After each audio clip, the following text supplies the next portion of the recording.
When you know that you are queer, but your favorite drink is beer, that's gayish. You can bottom without stopping, but you can't stand going shopping, that's gayish. Oh, gayish, you're probably gayish. Well, life's just too short for narrow stereotypes, so it's gayish. We're also gayish. It's Gayish with Mike and Kyle. Hello, everyone in the podcast universe. This is Gayish. The podcast that doesn't try too hard and is still somehow doing okay, just like Joe Biden. Oh, Uncle Joe. And we kiss so many of our friends on the faces, too. Oh, I just want like half of them to drop out right now so that I can actually remember them all at the very least. Yeah, agreed. I'm Mike Johnson. I'm Kyle Getz. And we're here to bridge the gap between sexuality and actuality. And today, we're going to talk about strippers. You put on your gruff voice, your like cool, sexy stripper voice. Yeah. Strippers. Take off your clothes. But before that, I want to But first. Oh, right. That's what we usually say. But first. That's why that felt weird. We really have our shit together today, don't we? I want to start a new thing where it's like, prior to that discussion, like we just get real fancy all of a sudden. Yes. I want to thank two of our Patreon members. Great. John Zausch. John Zausch? Can you spell it? No. No. Zauche. Like Gauche? Zosh? Zausch? Zachi? Yeah. Zaki? John Z. And thank you also to Nammer. Nammer. That's it? That's it. Nammer. I'm enamored with Nammer. Stupid. I hate it. Okay. Thank you to Patreons. You're great. Thank you. You're great. Also, before we start, I have a correction. Oh, I do too. Oh, you do? Yeah. Okay. Do you want me to do mine first? Yeah, you sure. Do yours first? You go. Correction. Neil Sedaka is alive. Oh, that wasn't mine. I said he was dead. He is not dead. He's very much alive. He's very, very old. And you're still pronouncing his name wrong. Sedaka? Sadaka? Sadukan. Well, I still don't know who this is. Did you tell me who this is? I clearly don't know who it is, or I wouldn't. He's the one that sang "Breaking Up Is Hard to Do." It was the song that we listened to for a little bit on the last episode. Yeah, got it. And I said he was dead. He's not dead. I mean, he's not dead, but my shits for caring about him are. Okay. My correction, I don't know if it's a correction there. I've read since we talked about on the Patreon bonus episode about the AI that reads your face and tells you if you're gay or not. Yeah. There's another study that tried to confirm that, and what this guy Lunar did is fly to the moon. No, is fly me to the moon. Did Nadal Sadiqas sing that too? No, this is Sinatra. Okay, so what he did it just exists in disappointment now. When he replicated the study, another thing that he did, or tried to replicate the study, he was able to, but he also then blurred out some of the faces and tried to see if that could tell if people were gay or straight. Okay. And it could. So there's an element that is possible that things like lighting, like the photo quality itself, will give an indication. Yeah, because gays are vapid. Gays are vapid. They definitely have a filter applied, whichever one brightens up their face and makes them look more fuckable. Or gay people have blurry faces. Or if your face looks a little blurry, you might be gay. Yep. Cool. That's what I still have. Terrifying. Just the fact that like artificial intelligence is looking at pictures at all and making determinations that's just terrifying. Yeah, I agree. I hate it. But remember, we're trying to get on the side of the computer overlords. Oh, that's right. We're fine with you. We love you. You do good things to us, and we'll do them to you. Yeah. Fuck me, Data. We can't have this discussion again. But it's great. I can't believe that I didn't think about it before we talked about it. That's all. I'm obsessed. Okay. You want to do some news? Yeah, please. Okay, so the first thing we need to talk about is that the state of North Carolina, by executive... We still let them be a state? Yeah, they're still a state. Huh. Yep, for now. Cool. But North Carolina Governor Roy Cooper has signed an executive order that bans the use of state funding for conversion therapy. Yeah, okay. I mean, it's a good thing. Yeah. Like, it's always a mixed bag of like, you like progress and that's good, but at the same time, there's so much more that needs to happen. So it's like, yeah, well, and he doesn't have the power to ban conversion therapy altogether. The limit of his power is to stop spending state money on it, which is progress. yeah, Right? yeah, totally. He's a Democrat, of course. He's been governor since 2016. I think being a Republican is gay conversion therapy. I think that's part of the step. Like, zap your balls while you're looking at gay porn, and then become a Republican, and you'll be so straight. Yep, absolutely. I agree. Now I'm thinking about his balls. And them being electrocuted. This Democrat guy? Yeah. Is he cute?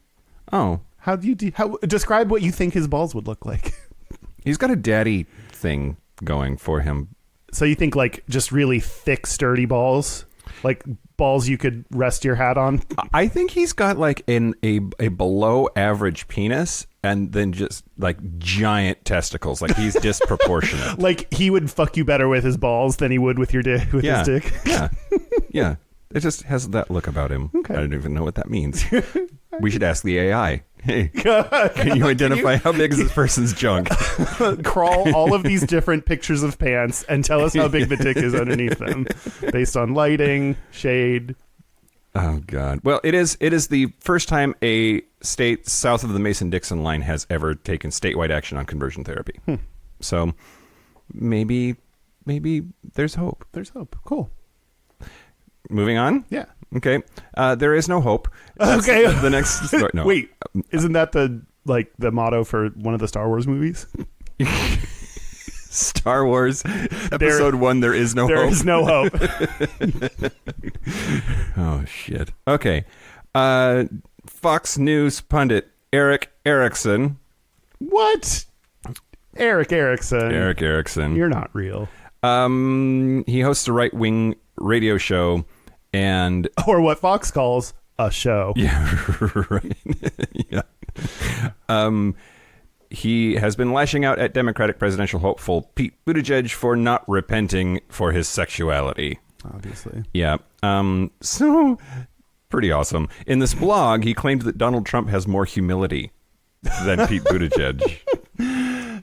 And his sexuality is why. Here's his line of thinking. Quote, President Trump has said more than once he has never felt the need to repent for anything. But Pete Buttigieg is a practicing homosexual who willfully refuses to recognize Holy Scripture, identifies that as a sin.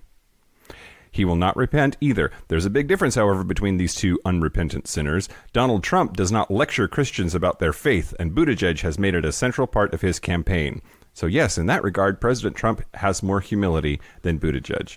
Just so Trump and humility don't belong in the same sentence. That's not like, you're not even, it's just like basic information of like, you're not even attacking Trump for anything at that point. It's just like, he literally says he's the best at everything. So like, that's not, there's no. He literally has said he has nothing to repent for. He and God are good. I hope God like took her gloves off and was ready to strangle him at that moment. I do think it's interesting. Part of that is true, right? Like Pete Buttigieg has talked a lot about faith, and it is really is a central part of the way that he's branding himself for this election. Yeah. And I'm very interested to see how that plays, right? Because it is his otherwise heteronormative white bread wholesome relationship with his husband or spouse, his husband and his church, can that undo the evangelical gays are icky underpinnings of American culture? Although heteronormative, that's a weird word to use for his husband, his male husband. Right. Homogeneous? I think like when gay marriage was being legalized, there was a lot of talk in the queer community about whether we should even want that. Oh, yeah. Right? Like, do we want to have what's basically a male-female marriage? Do we want that codified? Like, are we just acting like straight people and happen to not be, but everything else looks that way, I right? just don't like the word heteronormative. I feel like there's might be a different word, like he does have like everything else is kind of like cookie cutter standard default, white American. I just don't like the idea of calling someone who is in a gay relationship heteronormative. That's like the opposite of heteronormative. You don't think that that's how he's painting himself, like as heteronormative as possible? Is it... I think he's trying to paint himself as like a lot of things, like a war veteran and a Christian and like a lot of the supposedly ideal American things. But I think to have your husband with you is not at all heteronormative. Yeah. All right. I'll buy that. This is not what we were talking about, but and then of course Franklin Graham that's got to be like Billy's son, right? Franklin Graham.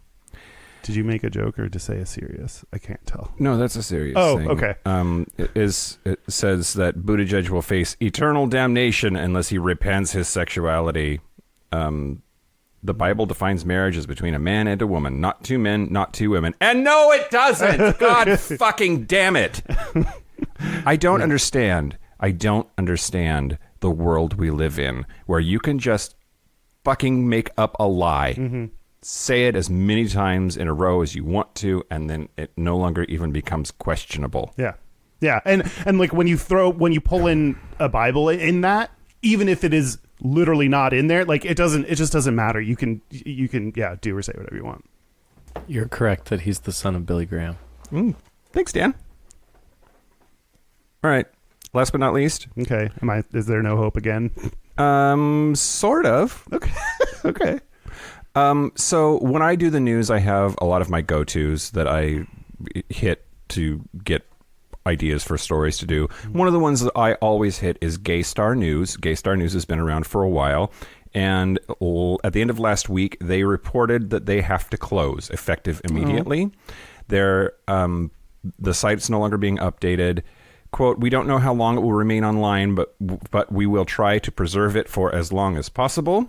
And the reason why is actually super interesting to me. So it's these two dudes that founded it, and then they got a bunch of investors, and they've been trying to be a real news outlet for queer issues. And it's apparently advertising is the problem. Their business model was primarily based on advertising, and because of Brexit, advertisers are pulling out advertising budget all across the board, but especially in niche markets like gay stuff. Like they're broadening their advertising dollars to hit breadth as opposed to depth. So why spend money on a queer publication when you can spend more money on advertisements on BBC that is everybody? Why does Brexit have anything to do with that? Because Brexit has created a lot of uncertainty about how UK businesses are going to fare when Brexit happens. That they're like preemptively cutting back on advertising because they might lose tons of money. There are very real fears that the UK is just going to collapse. Yeah. Yeah. when Brexit happens. No, don't worry. This Boris fella, he's gonna get things in order. He's gonna turn it all around. My God, that guy, he looks like shit that you would find under the floor mat of your car. I haven't cleaned this in a while. Oh, no. He looks like the cartoon version of himself. Yeah. Like, yep. It's goofy. Anyway, so it might be saved. They did post an update a couple of days after that saying that things are moving quickly and people are still coming forward with plans to rescue Gay Star News in some form or another. Naturally, we will do all we can to make it happen, and we are grateful beyond measure for all those trying to help. So we'll see, but at least for now, they're saying that they're done and they're closing up shop, and Gay Star News will be no more. And I'm real sad because I go there. They do a lot of my work for me. We have to save them. If we all pitch in, let's start a Wikipedia campaign. If everyone pitches in $3, we will have to we get to stop showing you this stupid message. Yep. That's it for the news. Strippers? You want to talk about strippers? Yeah, let's talk about strippers. Okay. Okay. Are we even supposed to call them strippers? Is there some exotic dancer. Is there some more PC way to say that? Because I feel like stripper doesn't exactly have the best of connotations. Oh, personnel with oversight over removing their clothing for the enhancement of the joy of others. I don't know. I don't know. I haven't heard stripper.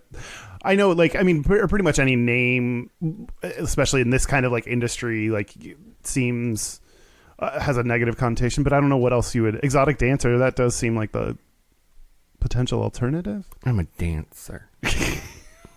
I think we could just go with strippers. And strippers, tell us what you think or don't, and we'll pay you. Yeah.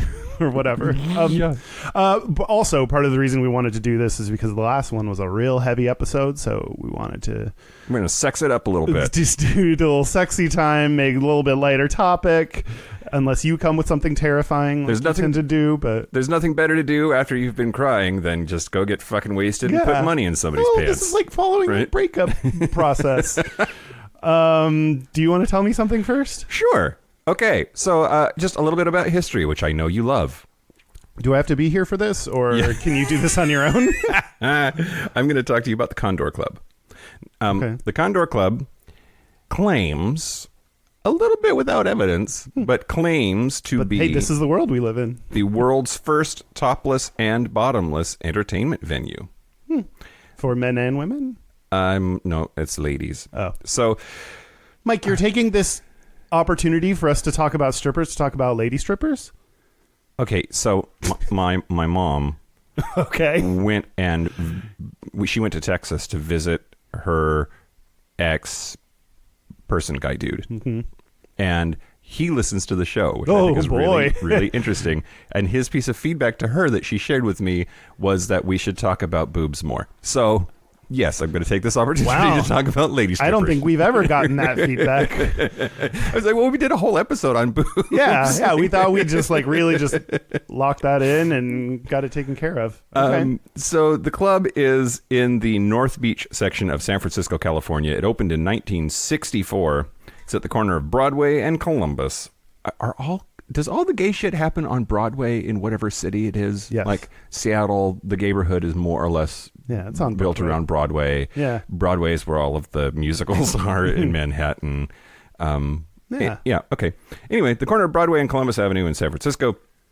So the whole like dancing thing started with this woman named Carol Doda. And there's a giant lit sign in front of the club that is her. It's a picture of her. And she went topless for the first time on June 19th, 1964. She would... Is this like when stripping started? This is the... Well, stripping's been around for a really long time. And it just not as like a venue. Like this is where you go for that. Like you could hire exotic dancers, and there were belly dancers all throughout history for like... especially in the Middle East. And this was, at least they claim, to be the first establishment where you go and this is what happens. Yeah. Which I'm kind of surprised that it took until the 60s, right? Yeah. And burlesque was a thing. There's strip teases that were a thing. But as like, this is the bar where this happens all the time, I think is their claim. Wow.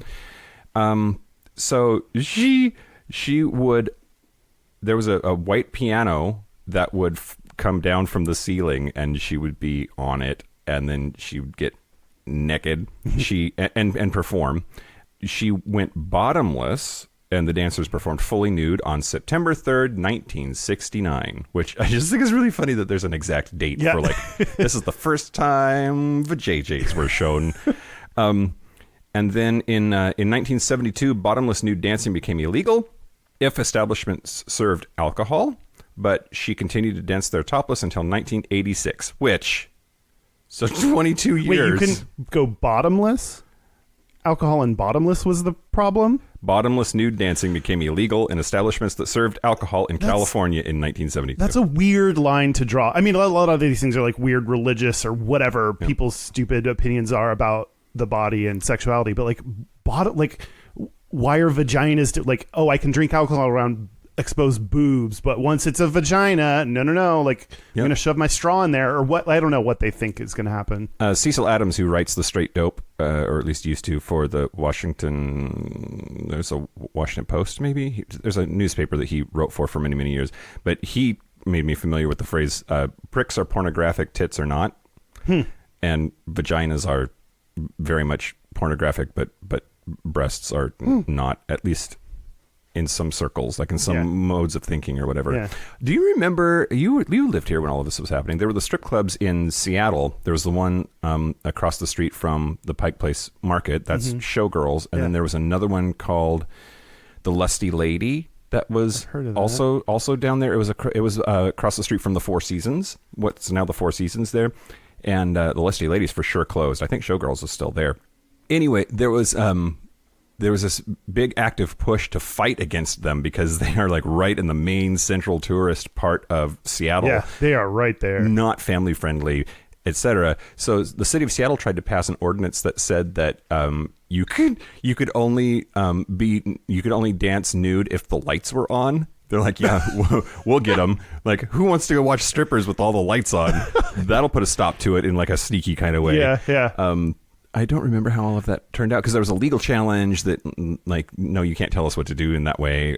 And I'm sure people were like, I still want to see naked ladies. That's fine. Go ahead. Let's leave the lights on. Turn the lights on. Turn the lights on and then take off your clothes. Do what you got to do. That's so weird. Yeah. Okay, but. And it is rooted in this sort of puritanical nudity is bad. Yeah. If we shine a light on the nudity, then people will realize how disgusting they are and leave. Yeah, because there's probably boners, Kyle. I know. At a strip club, I know. Have we no decency?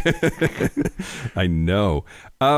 So the Condor Club, I will end with I love it so much. I'm going to surprise you. So, in November of 1983, one of the bouncers, Jimmy Ferrozzo, and his girlfriend, exotic dancer Teresa Hill, decided after the club closed, so after hours, that they would bang on that white piano. Oh, hot. They accidentally hit the on switch. The piano retracted into the ceiling and crushed them to death. Oh, God. Wow, I was not expecting that. I know. What a way to go, right? I mean, if you're going to pick a way, fucking on a white piano while it like flies, floats in the air towards heaven. Yeah. Yep. That's pretty. Oh, shit. And I bet, oh my God, when they first, now I'm imagining how they found this. Like, wait. What? I lied to you. She survived. Oh, good. He was asphyxiated. Oh. Because he was squished, but she was thin enough that she didn't get crushed. So that poor girl is fucking this guy, and he gets sandwiched and killed, and she just has to lay there while he chokes to death. Oh my God, that's horrifying. Stop laughing. I know. You can't. That's how I deal with really uncomfortable things sometimes. Oh my God. And then, like, you can't just jump down from there. Like, how do you? Oh God, that sounds like. Did you have to wait till the next morning? Yeah, that's what I'm thinking. Like, how do you? This is the worst Saw movie ever. Yep. That's it. That's the Condor Club and the horrible thing that happened there. Oh, thanks. But they claim to be the first topless and bottomless entertainment venue. I'd say they could probably more confidently claim they were the first place to crush a man to death on a floating white piano. Like that might be a more verifiable claim. Okay. What you got? I am going to tell you about the differences between male and female strippers. Penises and vaginas. Done. Next segment. Problem solved. Okay, if boobs aren't pornographic, then men's boobs are definitely not pornographic. We're all cool with those. Which is weird. Which is very weird. Yeah, which is like you never think of until someone is like, but why? And then you're like, oh, because theirs are lumpier? Or I don't know, like, because milk? Or I don't know. It's weird. I've seen some moobs in my life. I don't know. I've been growing my own. So I get it. Okay, so this is actually based on a study that, believe it or not, I went out of my lane a little bit and found a study to talk about. Great, yeah. It's called Exotic dancers, gender differences in societal reaction, subcultural ties, and conventional support. It is by Constance Bernard, Christian Gabriel, Leonard Cartier, Elizabeth Monk Turner, Celeste, Jennifer Sherwood, and Thomas Cherry. Wow. So I figured it was just going to be one skeezy dude that really wanted a doctorate. But no, it turns out lots of people are interested in stripper stuff. Yeah, obviously you don't know based on names, but these are a lot of female names. So how do we trust this? Who let women do science? did we approve that? Or where's the man to tell me if this is okay to trust? Yeah, so it is. And I kind of like that. I know I shouldn't. That's, I guess, I don't know, weird. But like having a woman study this, okay. This came out in the 2003 Journal of Criminal Justice and Popular Culture. Okay. It's a fun mix of things. That's a fun journal. Yeah. Okay. Before I say more about the study, they did like a review of existing studies that they had, and a lot of them for like as early as the 60s. Like they were like putting together all these studies. But in that section, one of the things that it said is dancing is a type of sex work. Interesting. Which I wouldn't put. I mean, we saw Showgirls, and she did that weird blender move on him as a lap dance, and he came. Yep. But I don't think that was part of her job. It might have been a job for him, but yeah, okay. I don't. Yeah, that was her private, her own personal private. Oh, you're right. She ground on him in the back room. Yeah, but that wasn't sex. They didn't have sex. But he had an orgasm. What was it? Does orgasm just? I mean, I orgasmed on the bus the other day, but like I didn't have sex with it. You had sex with the bus. Oh, okay. Biggest one I've had yet. Yeah, or maybe with the driver. You had sex even with if the we're driver. Not. Well, in that way, it fits a lot of my other sexual encounters because we never made eye contact. Okay, that was just really odd. I would never have considered stripping sex work. Yeah. I mean, I understand sometimes that can go together, but I still wouldn't have considered that. So I don't know. Yeah, there's a lot of dancing that isn't stripping that is kind of sexy. Yeah. Right? Like, yeah. Like lots of like Sia's dancers or Lady Gaga's dancers would bang. Yeah. Oh, for sure. I don't know. Where should that line be? Go ahead. No, that wasn't my segment. Yeah. I don't think. So this was in Virginia because I guess a lot of studies like to be in Virginia. They talked to 56 respondents, 16 male and 40 female, which apparently is roughly the gender distribution nationally for exotic dancing. Okay. So that's about 28% male, which I wouldn't have known it was that many. So they asked them about... I wonder how many of those 28% are gay versus straight and dance for women versus men. Go ahead. I wonder too. Yeah. Let's think about that. Okay. So some of the findings... 75% of their friends and 65% of their significant others accepted their work. Well, hold on. Mm-hmm. So there's a third of strippers whose partners, whose romantic relationship person doesn't like that they're a stripper.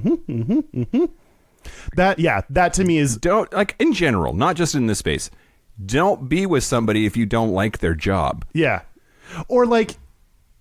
You don't have to love their job. You just have to support them in what they're doing. Like, I don't get that. That's like the Conways, Kellyanne and her husband. Oh yeah. Like he is a rabid Trump hater. Yeah. And of course she's got his lips on her butthole. So she just repeats everything he says into her ass like a megaphone. like that human centipede. Yeah. Why is this getting so weird? Okay. Dancers reported that was friends and relationships. For their family, they said that 46% of their family accepted this as a way to earn money. I mean, accept it or not, it is a way to earn money. I mean, yeah, I reject the premise that money is exchanged hands. Yeah, and 9% of family members were intolerant or repulsed by this line of work, which I think maybe it's the word repulsed or intolerance, like just like your family, like this to me, we've talked a lot about not just your orientation, there are a lot of things people have to come out about, and this feels like, one of those potential things someone would have to come out to their family about. Yep. And then potentially face the rejection. Well, I mean, clearly, there are at least, some people that get rejected because of that. I wonder how that percentage compares to like people's feelings about gay stuff. Mm-hmm. And if it just proves that there's about half of humanity that it's terrible. This just sucks. They hate everything different that they don't approve of. They just go down the questionnaire, the survey they get, and they're like, disapprove, disapprove, right. disapprove. Yeah, I don't know. You're asking a lot of wondering questions that I don't have answers to. I know. So that's fun. All of the male respondents said they felt community knowledge of their profession positively affected them. Interesting. Whereas only 62% of the female dancers felt a positive community support. Well, probably because they're studly and they're slutty. The girls are slutty, right? Like that's what it feels like anyway. Yeah. And I think, it talks a little bit about how women that are going to strip clubs, it's more about an entertainment, and men go for a variety of reasons, but sexual. So that, again, like, because everything is about the man's point of view, it's like, well, men view this as a sexual activity when it's someone they're into, versus they can see women going there and just having fun and whatever. Yeah. And that affects the judgment of then the person they're observing, and not, which it should, like, affect our judgment of the person going. Like, not that it's fine to go, but like, we're casting all of that. It's like the hypocrisy of, that's horrible, now let me go home and look at porn and jerk off. Well, okay, well. Yeah. Yeah, it's in that same space of like with sex workers, right? Mm-hmm. And how there are a lot of jurisdictions that have stopped arresting the sex workers and have started to arrest the Johns instead, right? Like, it takes two to tango, right? Like, why is she the problem here? She's only able to do that because there are customers, right? Like, anyway. Yeah. And more women, and this could actually feed into that, like, lack of community support. More women than men rely on dancing for primary support, like money. So a majority, 56% of female respondents said they dance for a living, to make a living, whereas 12% of men dance for a living. Which, like, that's a big chunk of male dancers that are doing it not to make money. That's not the reason they're doing it.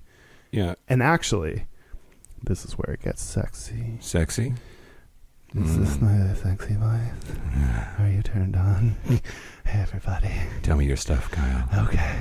I can't. That was a weird, almost like soft baby like, but somehow old man. I don't know what that voice was. One of the other than money, one of the reasons men enter into stripping is to show off their bodies. Yeah. Good for them. Yeah, it's like, I mean, if I was jacked, I would take off my shirt too. Yeah. Except no. Maybe. I don't know. No, I wouldn't. Like I mentioned before, even when I was jacked, I would not ever. No. But that's because I was super fucked up in the head about it. And now you're not. No, I have weird body stuff too. Which is why I'm going to not eat and lose a bunch of weight. Great. So that's the difference between male and female dancers. Interesting. Yeah. Do you want to ask more questions about things I don't know? Or do you want to do your segment? I do. I very much do. I appreciate you holding it back to just 14 of them. Okay, great. Cool. Is it my turn? Yeah. Yeah. I wanted to talk about my trip to Houston. Oh, okay. Yeah. Okay. So I went to Houston for my fraternity's national conference. It happens every other summer. And this time it was in Houston. Because who doesn't love Houston in late July? Being from Houston, I hate Houston. Well, I hate Houston in all seasons. But yeah, stupid idea. So, say the people who are going to New Orleans in a couple weeks. Yeah, right. That's also going to be a little muggy. A little muggy. Little hot. Little sweaty. Whatevs. Yeah. So I went to a place called Tony's Corner Pocket, which is not... It's adjacent to the Montrose neighborhood, which is the neighborhood in Houston, but it's not actually in it, but it's close-ish. It is a Go-Go Boy bar. Now, I've been to Go-Go Boy bars before. There's we've been to several Yeah. together. This one wins first prize in handsiness. Ooh, wait. Among whom? Both parties. Wow. Yeah. So it's the kind of place that, like, you're just sitting there at the bar and a person wearing only tiny Speedo trunks will come and just start massaging you and striking up a conversation with you. And I wanted to talk about like two things in this segment. The first was just my whole experience there, but also I want to talk about like we have dramatically different feelings, thoughts, opinions, experiences when it comes to strip clubs. Yeah. And let's explore that a little bit. So wait, did you go with other people or were you by yourself? I went by myself once and I brought a herd of people with me the second time. Huh. Yeah. So I want to talk about Alexis. Alexis is the nicest car you can buy. Yeah. Yes. He is also a stripper. At Tony's Corner Pocket. So he said that he was 30, but I was just sitting there and, you know, at the bar, everything is like at chest level, nipple level or whatever. And he came up and was like near me and talking. Just beautiful. He's beautiful. Beautiful. And he had glasses on, like nerdy glasses on, in like that super crazy ass sexy kind of way. Yeah. And just ripped. And, you know, I like him brown. He was from El Salvador. And so had crazy deep olive skin, which everybody in Houston is tanner anyway, because it's Texas. Yeah. Because you have to be. Yeah. But anyway, we were just chatting and I gave him some money and he like rubbed my back a little bit and I grabbed onto his ab region and we had a conversation and it was great. He's 30, he's from El Salvador and is straight. He told me he's straight, that he is there because he knows that he can use what he has to get money from gay guys. And he said, this was a bit into our conversation too. He didn't lead with all of that. He said he didn't want to lie, that he could tell that I'm a good person and that, but he didn't want to lie to me. When I asked him, so are you gay or straight or bi or whatever? And he's like, well, I'm straight. I'm not going to lie to you about that. I wondered like what the game is of like, you know, is that true? Is it better to, or for other people, is it better to pretend like you're gay or is it better to pretend like you're straight? Because that's like having a fantasy there. Like that dynamic must be really interesting. So, and, you know, we went to the Corner Pocket. I don't know why it's Tony's Corner Pocket in Houston. It's just the Corner Pocket in New Orleans. Yes. Every gay bar, every gay city has Broadway and a Corner Pocket. Yeah, apparently. Yep. And then in Portland, there's the Silverado, which is full frontal nudity. We took you there for Trevor and I's bachelor party. Yep. And we also went to a female strip club for you and Trevor's bachelor party. Yeah, because I had a bunch of fraternity brothers that were... It's a mixture of straights and gays. Yeah, that was a fun night, actually. I hope you were like more fun than discomfort. That's like any social experience. I'm like, if I have slightly more fun than discomfort, it's cool. That doesn't always happen. But no, I had a lot of fun.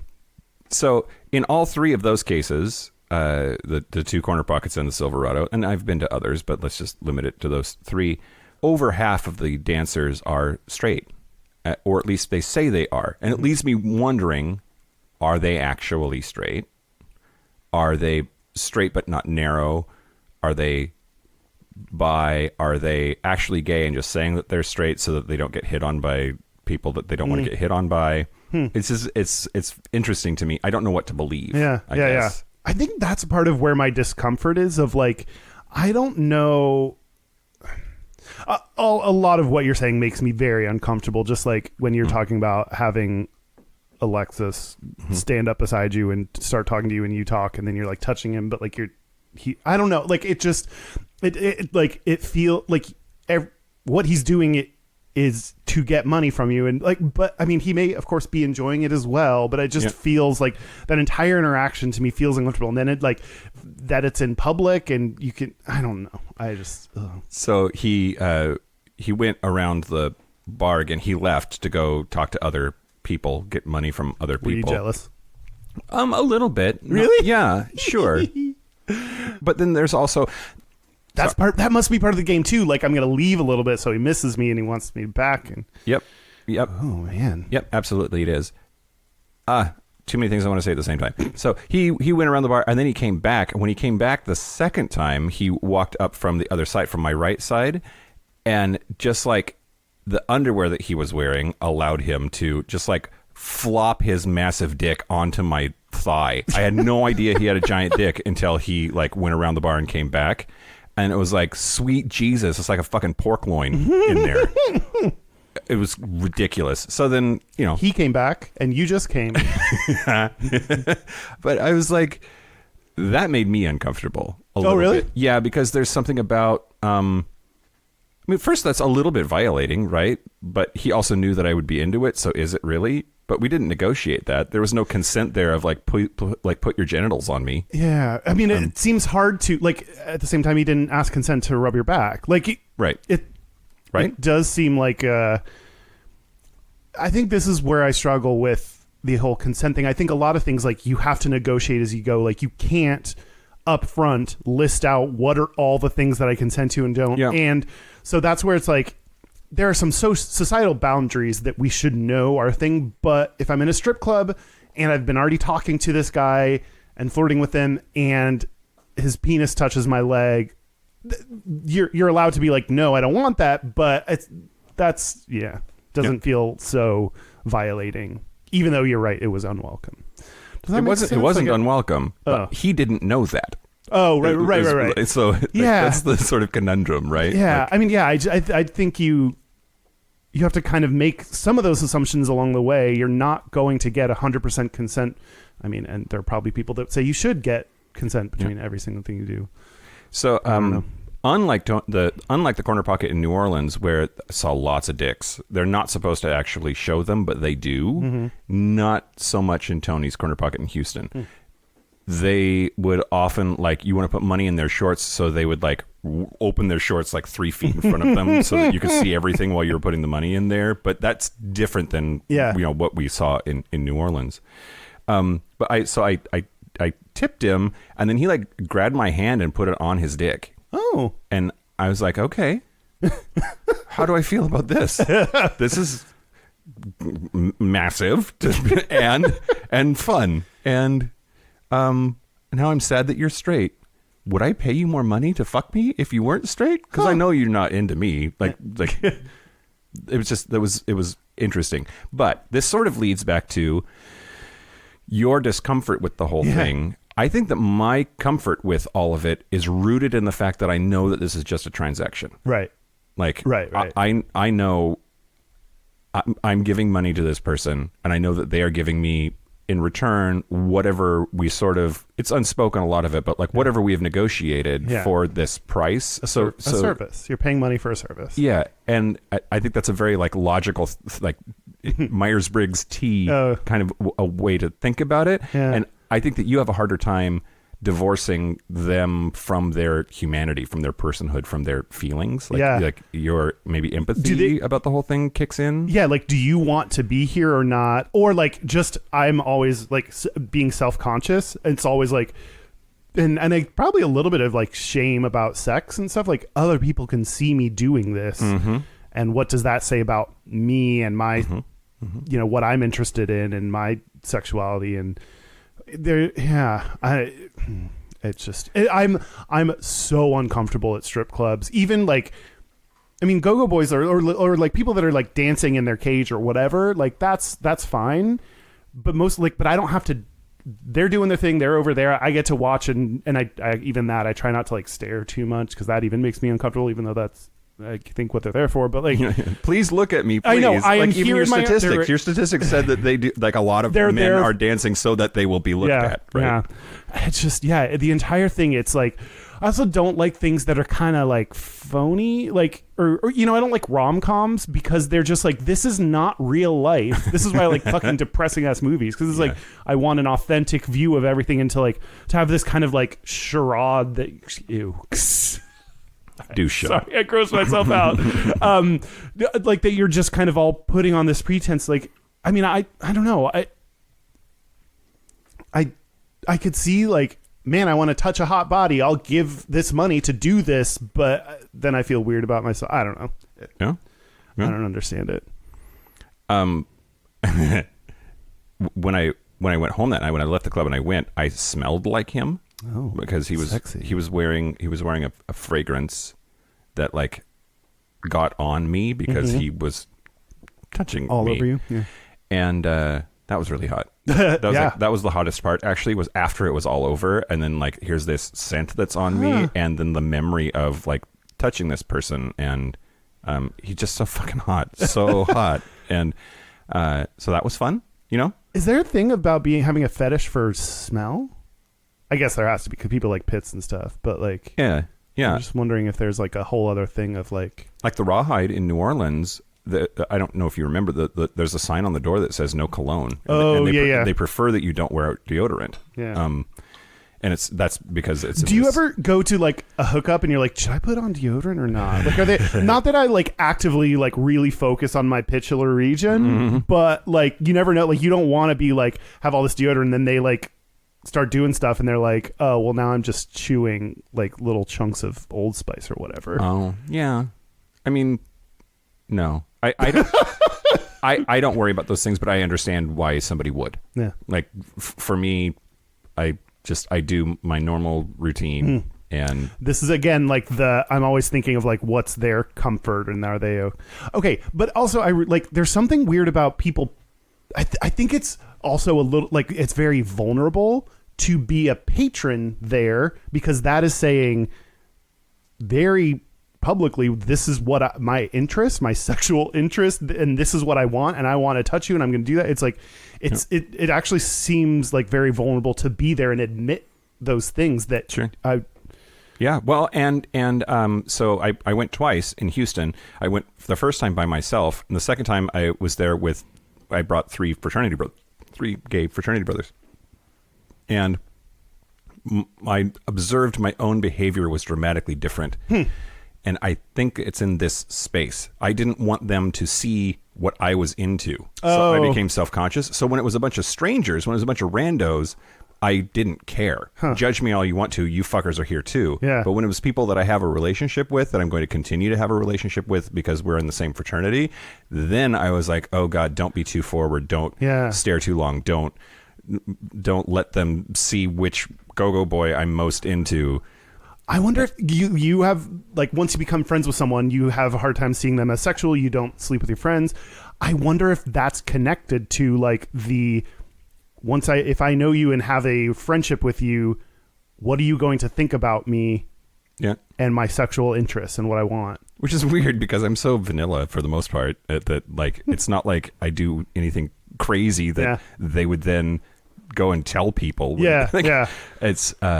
But I think you're right. Like, it doesn't have to make sense. There's still a feeling. There's a fear of judgment and this is the, like, back to, like, the puritanical beliefs of, like, sex. Like, we're supposed to have shame for the thing that we all want. It'd be like if we were all ashamed that we had to eat food and all did it in private. It's like, this is stupid. Well, some people do that. That's true. I do. This is not what we were talking about, but, like, when Gayish. This is not what we were talking about. In a relationship, sometimes I would wait for him to leave so I could do whatever dirty food thing I was going to do. Yeah. And then he'd come back and he'd be like, where's that bag of M&Ms that we bought? And I was what like, crap they're milk not. brand. Exactly. Yeah. So I definitely had to do some shame eating. So I got to massage his giant dick for a little while, and then he went away again, and then he had to dance because their whole shtick there is that every night is a stripping competition. And so everybody has their moment on the stage. When they're not on the stage, they're mingling in the crowd and putting their junk on dudes' legs or whatever. Then the drag queen that was doing all of the emceeing for the competition, big old quotes around the word competition, when she announced Alexis, she said 2 quick things. Number 1, yes, it's real. Number 2, don't poke your eye out. And then he came out, and he had gotten he was hard when he came out. And again, not full frontal, like all of them always had underwear on. Mm-hmm. I don't know where they buy these magic underwear that like are there and stay on, but also Like might as well stretchy and not be there. Yeah. And just that might have been too much for me. Like I'm kind of glad that he was straight and not interested in it because good Lord, it was ridiculous. But then he didn't win that night, but the second night that I came, he won the competition. Oh, wow. Which is all done just by applause at the end of the night. Oh yeah. Award-winning stripper Alexis from El Salvador.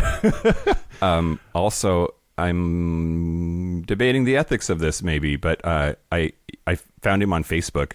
Should I post a picture? That's maybe not okay? No. All right. I would go no. Okay. I thought you were going to say that I absolutely do that level of stalking of people. Oh, yeah. Just, I also wondered, like, what does this person do? How much of that is just magic? Got a big dick and hard abs. How much of that is magic genetics? Yeah. Oh, how many hours a day does he work out to look like that? Yeah. And, like, what are the chances of being, like, so... Dick size is a funny thing because you don't choose it, right? Nobody can change. Like there's like maybe surgeries, but most of them are awful. Like it's just pretty much like God gives you what He gives you, and you deal with it. Yeah. So I don't know. I'm just always fascinated by like what must it be like to be that person. That is one of those weird things I think all the time. Like I will never experience life of having a giant floppy dick. Like that's just not ever going to be a thing I ever get to experience in this life. Yep. And it's unless there's like we can upload our consciousness into the cloud and live in different giant dicked individuals, giant dicked bodies. Become John Hamm for a day or whatever. John Hamm. I guess that's pretty much it. Did I want to say anything else about that? He was so hot. oh, that's good to know. So hot. Okay, and I will do the same thing in New Orleans. I'm absolutely certain of it, and I think I've decided to just be okay with that. I'm not ashamed of that. It's my money. They're hot. If it's what I want to do, then great. And that's literally what it's there for. I should probably try to be more comfortable. Like. I don't think it's because it's not that I don't think they're hot or like want to touch them. I feel weird about it. So maybe I need to, no, I'm just going to get drunk and stand in the corner. Okay. So, I'll try not to push you too much. For some reason, when other people push me to do it, then that public, people can see that happening. That makes me feel a little bit better about doing it because it's not me. He's going to make me. So yeah, make me touch some dicks. Okay. Also, I remember when me and Trevor, you went for your bachelor party, but like when we went to the female strip club. Oh my God! When her vagina came out, and you both like looked like you had just seen Jesus. What the fuck? Jesus is a woman, and she hasn't shaved. We were both. Like it was kind of nice to have someone else there to like be like what and we like sat there uncomfortably and drank and like we were both like it's further down than I thought. Like there's just a lot of like there's just like a lot of learnings. Yeah. You're like fascinated in like the scientific way. Yeah. I just thought that it was higher up. It's so close to their butt. Yeah. And we were at the dude strip club. Somebody put money in Trevor's pants. Do you remember that? I don't. It's pretty great. That's flattering. Yeah. Okay. Yeah, he's the worst. Everyone hates him. That's not true. Okay. So for my last thing that I was going to talk about, I was going to talk about how often male strippers are gay or straight. Ooh. But I'm not going to, but... Is there like a brief synopsis of the gay versus straight thing just to and us not talk about it? Okay, great. Nope. Then go ahead. It's literally my Patreon segment. So it is. Oh, yeah. Wait, do you have an answer? To what? I don't have hard numbers. I have the opinions of two go-go dancers. Oh, okay. Well, then I read like 5 articles about this. Oh, okay. Wow. Okay. Awesome. Then I won't. Then I'm not going to talk about anything more. I'm going to talk about idiots because so listen, if you want the real answer, listen to the Patreon segment. What I found is this stupid fucking Yahoo Answers question where someone said, do you think most male strippers are gay? And then people posted their opinions. Like, that's like, people are so fucking stupid. Like, they just post, it depends on what club they are stripping in. If it is in a girls' club where girls go to watch guys strip, then the guys are straight. Vice versa. No, that's the best answer. You can't just post your opinion about this. This is not like someone else. It's not called Yahoo Opinions. Yahoo bullshit, whatever I think today. Someone else. I think the majority of male strippers are straight. They might do it because it's an in-demand job that pays quite well from tips, etc. Also, I have a pet peeve around people that write one thing in a list and then etc. Like, I need 2 dots to create a line. One is not enough to put it. You can't put etc. after that. It's like, someone else. No, the straights can move well too. 2 spelled T-O. Like, oh God. It's just so, people are so fucking, like, it bugs me. This is what's wrong with our society. Anyway, so I'm not talking about that. Apparently Dan's talking about that in the Patreon, so that's perfect. So what I am going to do instead is we're going to figure out our stripper name. Ooh, okay. Yeah. Okay, I have a couple. Which reputable tool is going to do this for us? Okay, this is on... Reputable tool. That's a stripper name. Oh, that's yours. We found yours. Never mind. Segment over. This is... I found a few different options. This one is beledy.net. BELEDY.net. B-lady? B-ledy, but L-E-D-Y? Oh. B-lady? I don't know. So, Mike, what is the third letter of your first name? C. It's either C. It's either C or K. What do you want to use? My birth certificate is C, so C. Official. Okay, your first... It's like your horoscope, right? Like, you got to use your actual rising sun star sign? Yeah. Cool. Okay, Lucky is your first. Lucky? The second letter of your last name. Oh. I had to think about where the H went. I'm glad you said that. Leather. This is getting good. Leather. Lucky Okay. Leather. Third letter. Oh, wait. And then the third letter of your last name. H. H. That's where the H is. Rod. Lucky Leather Rod.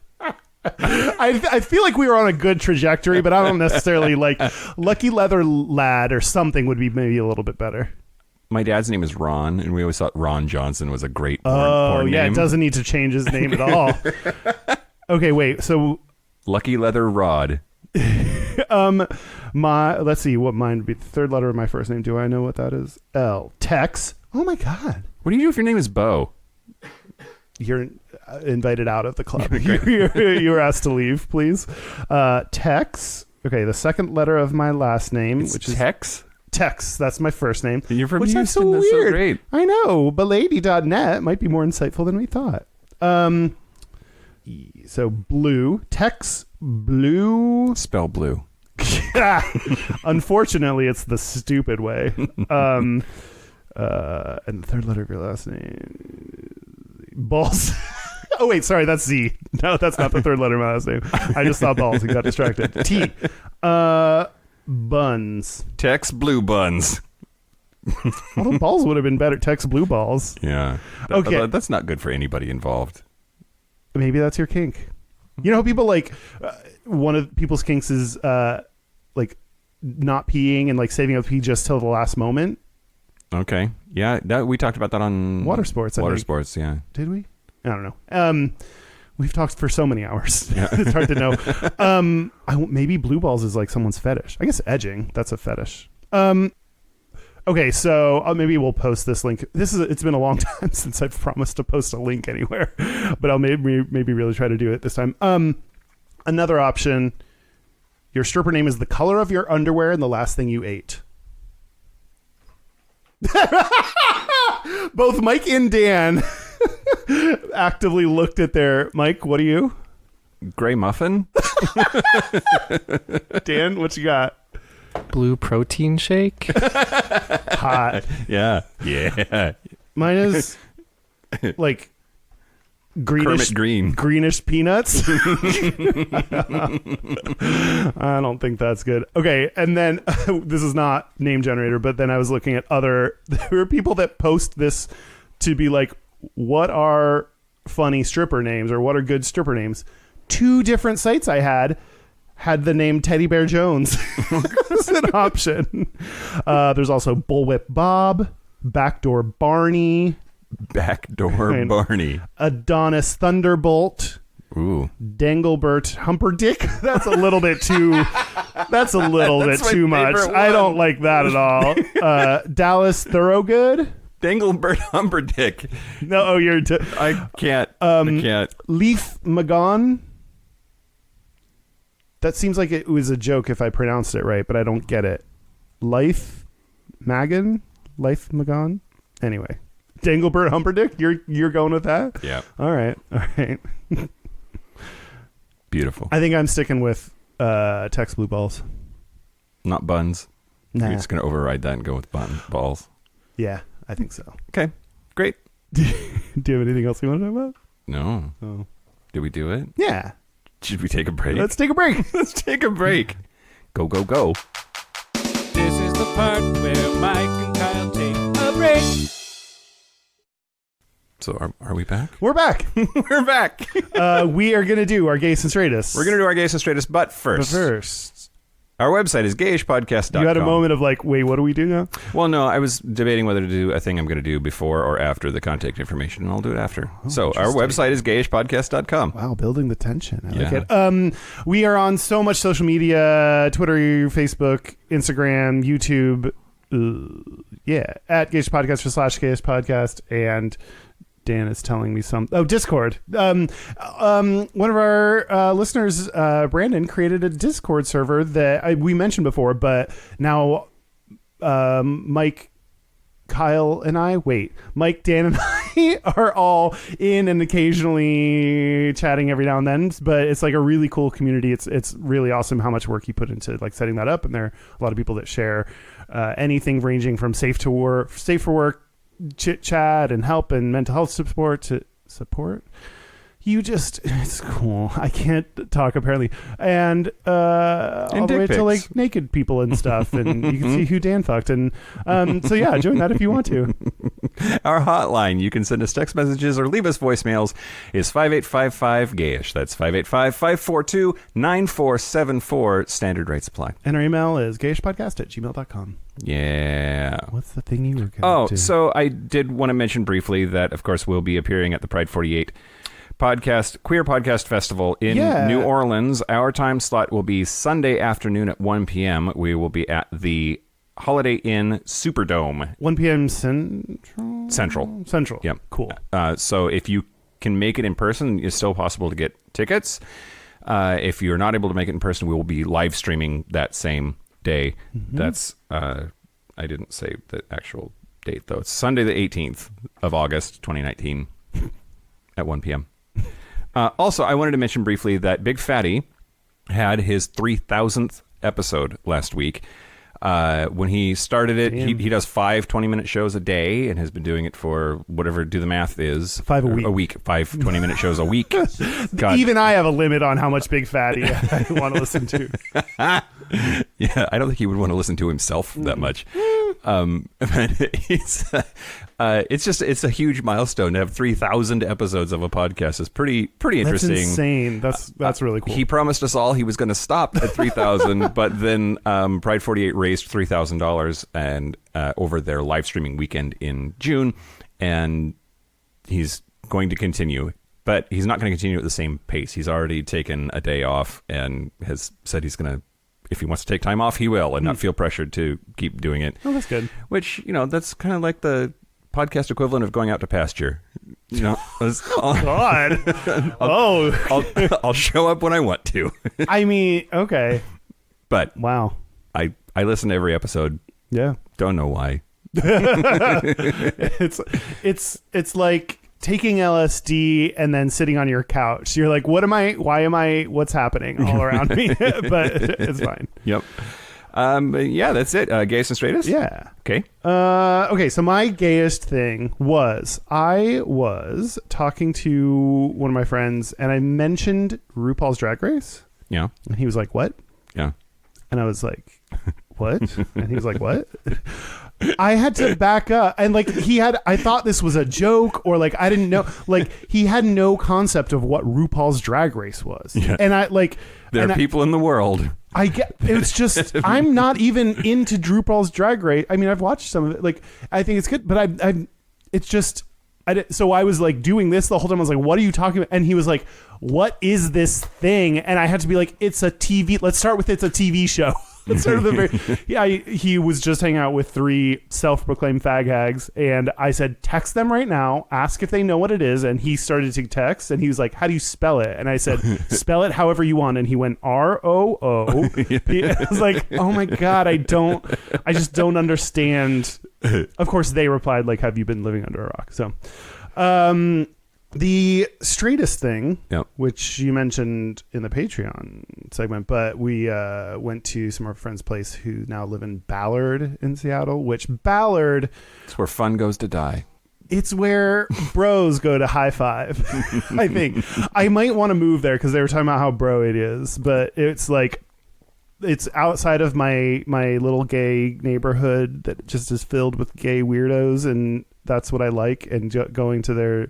straight people commune of Ballard, and yeah, that's my straightest. Yep.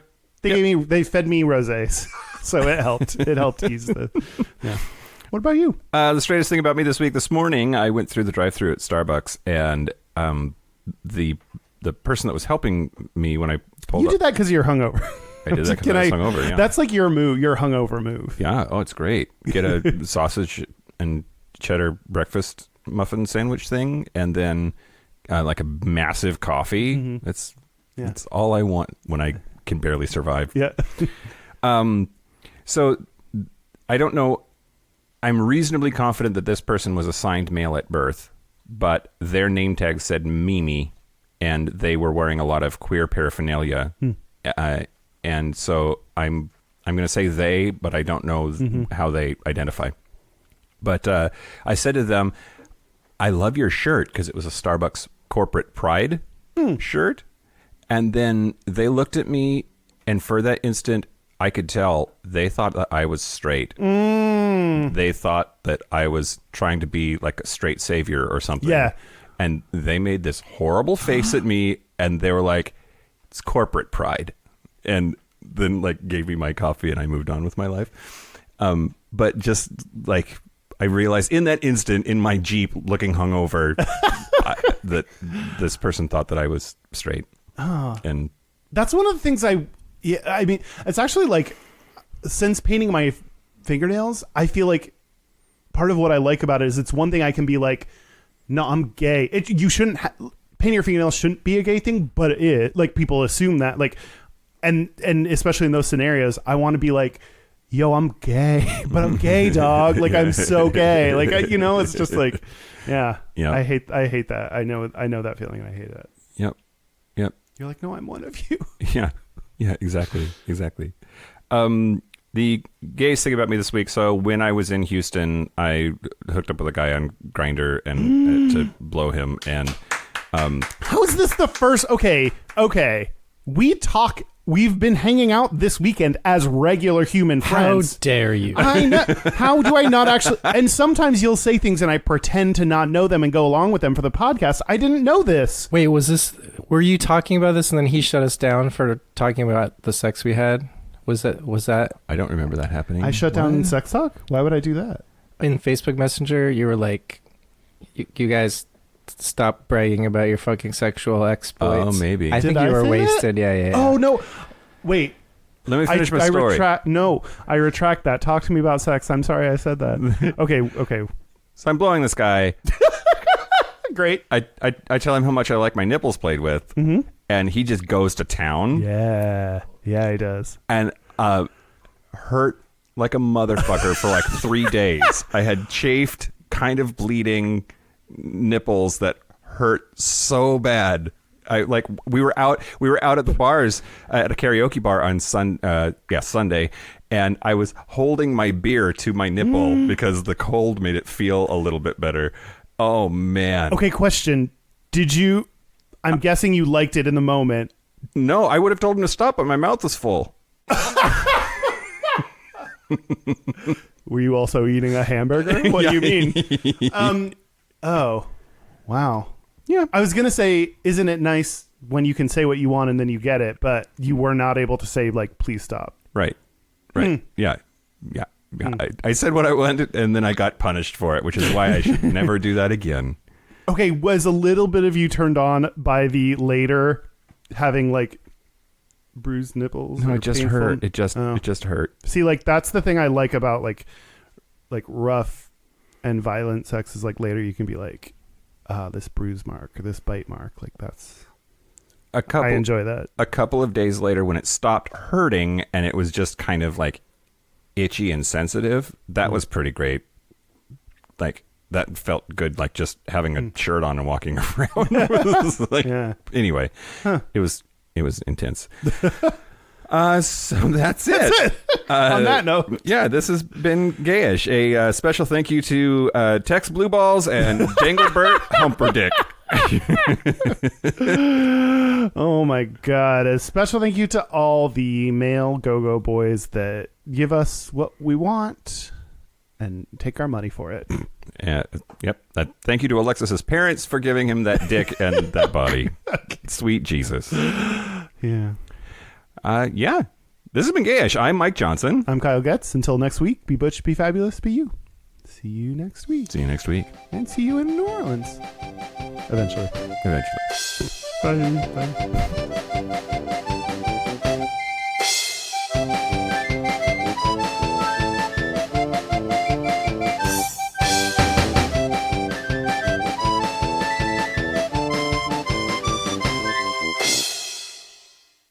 Oh no. We're having so many mic issues. Okay. This is the part where Mike.